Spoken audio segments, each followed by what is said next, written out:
Military personnel have been crucial to the success of the Olympic Games, providing unobtrusive but effective security. For the sailing events at Weymouth and Portland, HMS Bulwark has been the nerve centre for keeping spectators and competitors safe and secure. Tim Cooper spent the day on board to assess how the security operation has been going. 6:30 a.m, military ribs and landing craft stand ready for another day of Olympic security operations, protecting the Weymouth and Portland sailing competitions. The operation is run from HMS Bulwark, moored some 8 miles out at sea. The job sounds simple: keep all unwanted water traffic out of an exclusion zone and be ready to deal with anything more sinister. But it sure is a big challenge, as the area they've got to cover is huge. Some 50 square miles in fact, and the exclusion zone where boats aren't allowed in is marked by a series of white buoys stretching along the Dorset coastline from pretty much Lulworth Cove right the way to Portland Bill. Uniquely, the Royal Navy is working as part of a team headed by Dorset Police. Having the police on board, having LOCOG on board, members of the Coast Guard agency, it's just been very different. It's been interesting, it's been quite exciting for us.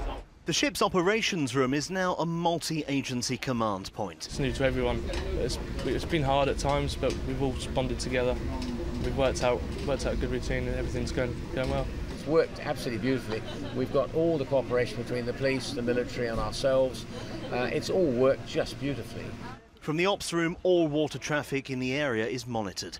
The ship's own cameras continually scan, and pictures are sent back from Merlin helicopters sweeping the area. The ribs and landing craft are organised and dispatched as needed. It's a multifaceted operation. First, boats crossing into the exclusion zone are asked to change course by LOCOG launches. If they're missed, the police, often working as part of a military crew, ask them to leave. Then a military option would be considered, but happily the majority of boats simply alter course when asked the first time, and there's been no thought of a hardline military option. That's good news for everyone. It means the system works. And the police say having Bulwark and her crew at the heart of operations has been a big help.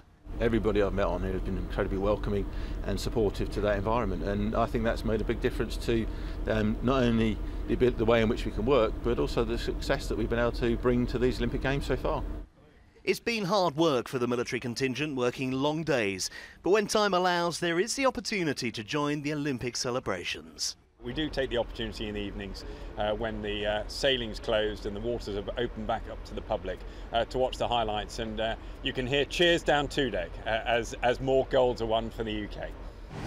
HMS Bulwark will be back in these waters for the Paralympic Games, and the skills learned by her and her crew are being shared around the world. Just yesterday, Rio 2016 officials were here to see how it's done. Tim Cooper, Forces News, off Weymouth and Portland.